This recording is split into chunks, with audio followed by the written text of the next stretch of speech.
بادشاہ تھا، وہ سمندری سفر کے لیے روانہ ہوا تو اس کے ساتھ جو ہے وہ ایک غلام بھی تھا۔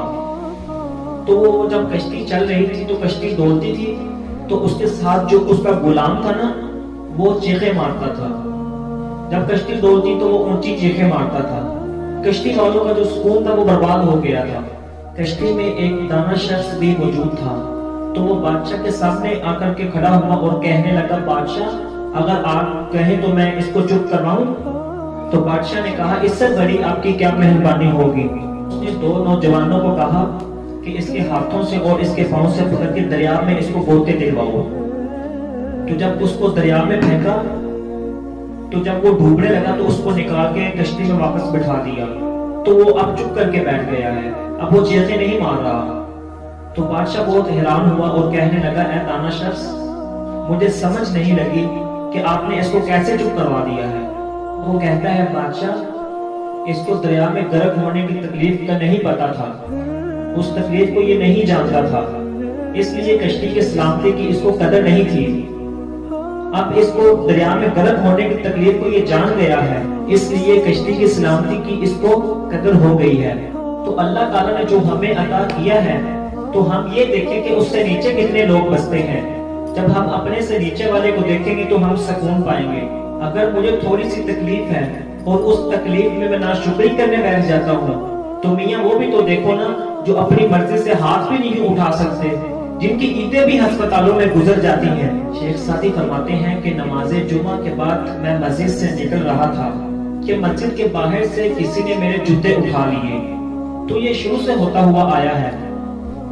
تو مسجد کے باہر سے کسی نے میرے جوتے اٹھا لیے تو میں ننگے پاؤں جا رہا تھا کہ میری حالت یہ تھی کہ میں جوتا خریدنے کی بھی استطاعت نہیں رکھتا تھا۔ میں دل میں شکوہ کر رہا تھا کہ لوگ تجھے اتنا بڑا امام سمجھتے ہیں اور تم ایک جوتا بھی نہیں خرید سکتے۔ کہ آگے میں نے دیکھا ایک شخص آ رہا تھا کہ جس کے پاؤں ہی نہیں تھے اور وہ رینگتا ہوا آ رہا تھا۔ تو جب میں نے اس کو دیکھا تو میں فوراً سجدہ ریز ہو گیا اور کہا، مالک تیرا شکر ہے، تو نے پاؤں تو عطا کیے ہیں نا، جوتے آج نہیں تو کل نصیب ہو جائیں گے، اور جو میسر ہے اس کی قدر سیکھو، اور جو میسر نہیں نا اس کی جلن میں اپنے آپ کو جلانے کی کوشش مت کریں تو تم سخی ہو جاؤ گے۔ یہ ضابطہ میرے حضور نے بتا دیا کہ اپنے سے نیچے والے کو دیکھو۔ جب تم اپنے سے نیچے والے کو دیکھو گے تو سخی ہو جاؤ گے، زندگی تمہاری سکون میں آ جائے گی۔ لیکن اگر شوق پیدا ہو جائے اپنے سے اوپر والے کو دیکھنے کا تو فرمایا دین میں اپنے سے اوپر والے کو دیکھو کہ میں 5 وقت کی نماز پڑھتا ہوں، وہ تہجد بھی پڑھتا ہے، کہ میں صرف رمضان میں فرضی روزے رکھتا ہوں تو وہ ہر ماہ نفلی روزے بھی رکھتا ہے، وہ لوگوں کے کام بھی آتا ہے، وہ یتیموں کی مدد بھی کرتا ہے۔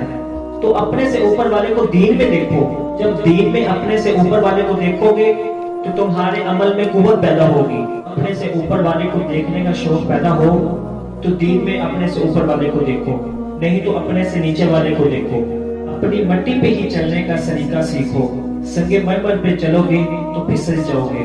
تو زندگی سوکھی گزارنے کا طریقہ یہ ہے کہ اپنے سے نیچے والے کو دیکھو اور اللہ کا شکر ادا کرو۔ ایک اور حدیث سنو جسے سیدنا علی المرتضی رضی اللہ تعالی عنہ فرماتے ہیں کہ حضور صلی اللہ علیہ وآلہ وسلم نے ارشاد فرمایا کہ جو شخص اللہ کے دیے ہوئے تھوڑے رزق پہ راضی ہو گیا، کل قیامت میں اللہ اس کے تھوڑے عملوں پہ راضی ہو جائے گا۔ تو دل کو سکون میں کر دیتی ہے یہ حدیث پاک۔ تو جتنا اللہ تعالیٰ نے آپ کو عطا کیا ہے نا اس پہ شکر ادا کیا کریں اور یہ حدیث یاد کیا کریں۔ اور میں اس کا شکر ادا نہیں کر سکتے کہ اللہ تعالیٰ نے ہمیں حضور صلی اللہ علیہ وآلہ وسلم کا امتی بنا کے بھیجا ہے، حضور کا امتی بنایا ہے۔ ہم ساری زندگی اس کا شکر ادا نہیں کر سکتے۔ یہ میرا مقدر ہے اور یہ آپ کا مقدر ہے کہ جس کے نبی تمنا